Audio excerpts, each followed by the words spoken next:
ఇలా కాకతీయ యూనివర్సిటీ అనేది ఏ విధంగా అభివృద్ధి చేయాలనేది ఇలా చాలా సంవత్సరాల పార్టీల అధికారంలో ఉన్నాయి కూడా కాంగ్రెస్ పార్టీ కూడా ఇలా టీఆర్ఎస్ పార్టీ కూడా కాకతీయ యూనివర్సిటీని మూత వేసే పరిస్థితికి తీసుకొచ్చిండ్రు.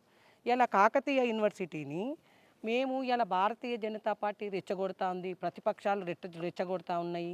ఇలా ఈ అభివృద్ధి చేయనిస్తలేవని మాట్లాడే నాయని రాజేందర్ రెడ్డి, వరంగల్ వెస్ట్ ఎమ్మెల్యే నాయని రాజేందర్ రెడ్డి మాట్లాడేదానికి అర్థం లేదు. ఏదో దాటేసుకోవడానికి, ఎవరికి సమాధానం చెప్పలేక ఈ విధమైన మాటలు మాట్లాడుతున్నారు తప్పితే ఏమీ లేదు. ఇలా కాకతీయ యూనివర్సిటీ, ఉస్మానియా యూనివర్సిటీకి ఇలా కాంగ్రెస్ ప్రభుత్వము ఇలా రాష్ట్రంలో అధికారంలో ఉంది. అధికారంలో ఉన్న కాంగ్రెస్ పార్టీ ఏం చేస్తున్నది? ఇలా ఉస్మానియా యూనివర్సిటీకి 1000 కోట్ల రూపాయలు ప్రకటించింది.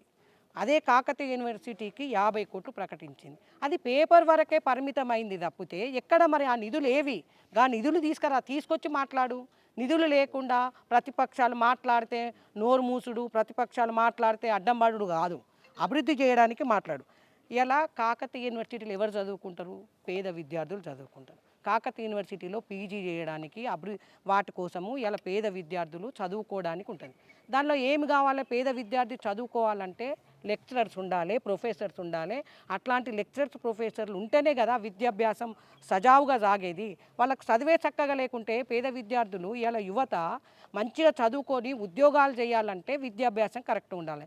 విద్యాభ్యాసం కరెక్ట్గా ఉండాలంటే ప్రొఫెసర్లు, లెక్చరర్స్ ఉండాలి. ఇలా కాకతీయ యూనివర్సిటీలో ఎంతమంది ప్రొఫెసర్లు ఉండాలి, లెక్చరర్లు ఉండాలంటే 400 మంది ప్రొఫెసర్లు, లెక్చరర్లు ఉండాలి. ఇలా ఎంతమంది ఉన్నారు ప్రొఫెసర్లు, లెక్చరర్లు?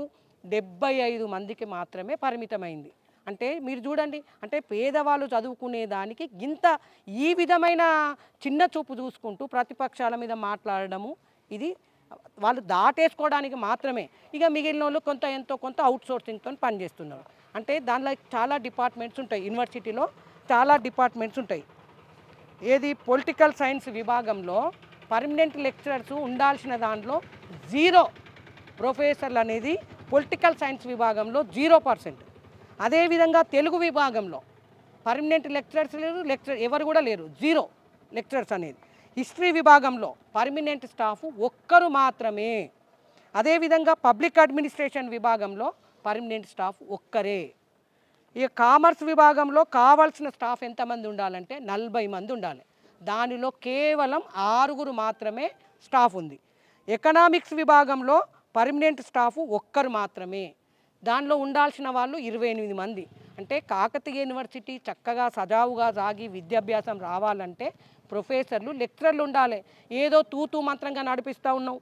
ఇవన్నీ కాకుండా ఏమన్నా అంటే ప్రతిపక్షాలు అడ్డం పడతాయి, ప్రతిపక్షాలని ఇవన్నీ చెప్తున్నావు. అదేవిధంగా కాకతీయ యూనివర్సిటీలో 22 సంవత్సరాల కింద ఇంజనీరింగ్ కాలేజ్ వచ్చింది. అదేవిధంగా 15 సంవత్సరాల కింద లేడీస్ ఇంజనీరింగ్, మహిళా ఇంజనీరింగ్ కాలేజ్ వచ్చింది. దానిలో లెక్చరర్స్, ప్రొఫెసర్స్ 0, ఓన్లీ అవుట్సోర్సింగ్తో మాత్రం నడుస్తూ ఉంది. ఇట్లాంటి పరిస్థితి ఉంటే ఈ ప్రతిపక్షం వచ్చి ఇట్లా మాట్లాడుతుంది అనే దానికంటే ప్రభుత్వం దగ్గరికి పోయి డబ్బులు తీసుకొచ్చి దీనికోసం డెవలప్ చేయాలి. ఏదో కూడా భూములు అమ్ముతా, ఈ భూములు అమ్ముతా మన యువత, పేద విద్యార్థులు చదువుకొని ఉద్యోగాలు చేయడానికి అవకాశం ఉంటుంది. ఈ పైసలు తీసుకొచ్చి పక్కకు పెట్టి వేరే ప్రతిపక్షాలను బంద్ చేయాలి. అదేవిధంగా యూనివర్సిటీలో ఇలా పీజీ చదవాల్సిన వాళ్ళు ఉంటారు. దాన్ని స్కూల్ స్థాయికి దిగదార్చి నేను స్కూల్ పెడతా అంటే అడ్డుకుంటుండంటే యూనివర్సిటీని స్కూల్ స్థాయికి దిగదారుస్తావా? ఇవాళ దాంట్లో 20% కాకతీయ యూనివర్సిటీలో 20% వారికే లెక్చరర్స్ పనిచేస్తూ ఉన్నారు. అంటే 80% 0 ఉంది. అంటే ఎట్లా, ఏ విధంగా చెప్పండి? ఇవాళ కాకతీయ యూనివర్సిటీ ప్లేసు 650 ఎకరాలు. 650 ఎకరాలలో సర్వే చేస్తే, ఆ రోజు సర్వే చేయమని గవర్నమెంట్ని పెడితే ఇలా 600 ఎకరాలు మాత్రమే ఉన్నది. 50 ఎకరాలు ఎక్కడికి పోయింది? ఆ 50 ఎకరాలు ఎవరు చేసిండు అనేది ప్రజలందరూ కోడై కూస్తున్నారు. దాన్ని సర్వే చేసిన తర్వాత దాని చుట్టూ వాలు కట్టాలని పర్మిషన్ వచ్చినప్పటికీ దాదాపుగా నువ్వు వచ్చి 3 సంవత్సరాలు, అంతకుముందు సంవత్సరం కిందనే సర్వే రిపోర్ట్స్ వచ్చినాయి. ఆ 600 ఎకరాలకు ఎందుకు చుట్టూ నువ్వు కాంపౌండ్ వాల్ పెడతలేవు? దాంట్లో మతలబేంది? దాంట్లో అందరూ కూడా నాయిని రాజేందర్ రెడ్డి అడ్డం పడుతున్నాడు అనేది ప్రతి ఒక్కరికి తెలిసిందే. ఇవాళ ప్లేస్ విషయంలో అడ్డం పడుడు, అదేవిధంగా బోధన విషయంలో కనీసం దాని గురించి ఆలోచన లేదు. ఎంతసేపటికి ఎక్కడ కమిషన్లు వస్తాయి, ఎక్కడ దేని ద్వారా కమిషన్లు తీసుకొస్తుంది, దానికోసం ఆలోచించుడు తప్పితే ఇవాళ వరంగల్ హన్మకొండకి కాకతీయ యూనివర్సిటీ తలమానికం లాంటిది. ఒకే ఒక గవర్నమెంట్ యూనివర్సిటీ ఉంది పేదోళ్ళు చదవడానికి. ఇలా డబ్బున్నోళ్ళు ప్రైవేట్ వాటిలో చదువుకుంటున్నారు. పేదవాడికి అన్యాయం జరుగుతుంది. దాని గురించి ఆలోచించు. ఫస్ట్ ప్రతిపక్షాల మీద మాట్లాడితే, ఎవరైనా మాట్లాడితే వాళ్ళ మీద ఎదురుదారుడు అనేది బంద్ చేసి అభివృద్ధి మీద కాన్సన్ట్రేషన్ చేయాలని నేను కోరుతున్నాను.